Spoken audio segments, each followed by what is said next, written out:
नमस्कार, स्वागत आप सभी का एक नए वीडियो में। जय माता दी दोस्तों, कमेंट में भी जय माता दी जरूर लिखिएगा। अष्टमी और नवमी व्रत किस दिन रखा जाएगा? क्या इस बार एक ही दिन हम अष्टमी और नवमी का व्रत रखेंगे? हम लोग कैसे करेंगे कन्या का पूजन? हवन कब करेंगे? कन्या को भोजन कब कराएंगे? ये सारी जानकारी आपको देने वाले हैं, क्योंकि अष्टमी का व्रत और नवमी के व्रत को लेकर बड़ा कंफ्यूजन है। आइए जानते हैं इसकी सही डेट क्या है। इस साल 3 अक्टूबर को शारदीय नवरात्र शुरू हुआ है और 11 अक्टूबर को महानवमी पर समाप्त होगा।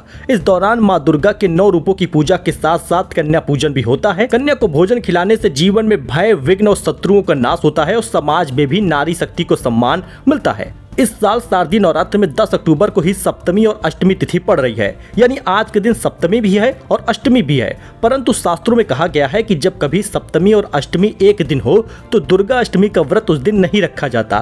तो आज भूल कर भी आप दुर्गा अष्टमी का व्रत मत रखिएगा। ऐसे में कल के दिन 11 अक्टूबर को अष्टमी नवमी का व्रत रखा जाएगा, यानी कि अष्टमी नवमी 11 अक्टूबर को एक ही दिन रहेगा। तो ध्यान दे दीजिएगा, पंचांग के अनुसार इस साल 11 अक्टूबर 2024 को अष्टमी और नवमी एक ही दिन मनाई जाएगी। ऐसे में आप 11 अक्टूबर को महागौरी की पूजा करेंगे और देवी सिद्धिदात्री की भी पूजा करेंगे। इस दौरान अष्टमी को कन्या पूजन करने वाले लोग 11 अक्टूबर को दोपहर 12 बजे तक कन्या जरूर खिला दें, क्योंकि उसके बाद नवमी तिथि लग जाएगी। ऐसे में दोपहर 12 बजे के बाद नवमी के दिन व्रत का पालन करने वाले लोग कन्या पूजन कर सकते हैं। तो कन्या पूजन का मुहूर्त जान लीजिएगा।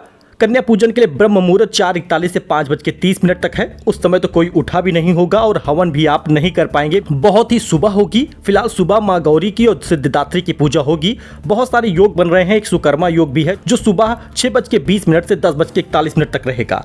लेकिन दोस्तों, आपको ध्यान ये देना है कि 10:41 तक आप हवन और कन्या पूजन कर लें, जिससे कि कन्या को भोजन भी करा लें, हवन भी हो जाए, आरती भी हो जाए और आप व्रत का पारण भी कर लें। अगर आप अष्टमी को कन्या भोजन कराते हैं, उसके बाद व्रत का पारण करते हैं तब, क्योंकि 10:41 के बाद 12:08 तक राहु काल रहेगा। उस दौरान कन्याओं को भोजन नहीं कराया जाएगा, हवन भी नहीं होगा।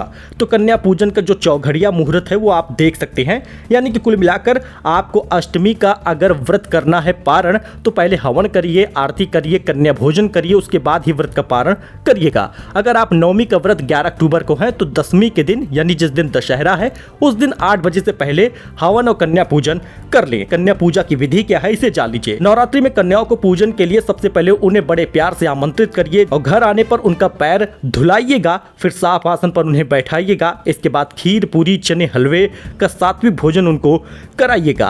अब देखिए, बहुत सारे लोग डिस्पोजल का सामान लेकर आते हैं, डिस्पोजल की गिलास लेकर आते हैं, तो इन चीजों में आप उनको भोजन ना कराएं, घर के साफ बर्तन में कराएं, जिससे कि आप उनके बर्तन, जूठे बर्तन को धुलकर भी पुण्य के भागीदार बने। ऐसा नहीं कि बस आपने डिस्पोजल में खिलाया और डिस्पोजल को घर के बाहर बहा दिया। इस प्रकार से कन्या भोजन नहीं कराया जाता। थाली माता के दरबार में भी रखिएगा, भोग लगाइएगा, सभी कन्याओं को टीका लगाइए, उनकी कलाई में रक्षा सूत्र बांधिए, उन्हें भोजन कराइए, उनकी थाली में फल और दक्षिणा भी रखिएगा। अंत में उनका आशीर्वाद जरूर लीजिएगा। तो आपको बता दें तो 11 अक्टूबर को ही अष्टमी है, 11 अक्टूबर को ही नवमी है। 10:41 तक अष्टमी का हवन कन्या पूजन होगा, ये आप ध्यान दीजिएगा। 11 अक्टूबर को नवमी तिथि लग जाएगी, इस पर भी ध्यान दीजिएगा। सो मिलते हैं नए वीडियो में नई जानकारी के साथ। अष्टमी का व्रत, नवमी का व्रत 11 अक्टूबर को होगा। वैसे और कोई कंफ्यूजन हो तो कमेंट करिएगा, उसमें तुरंत आपको रिप्लाई दिया जाएगा। मिलते हैं नए वीडियो में, धन्यवाद।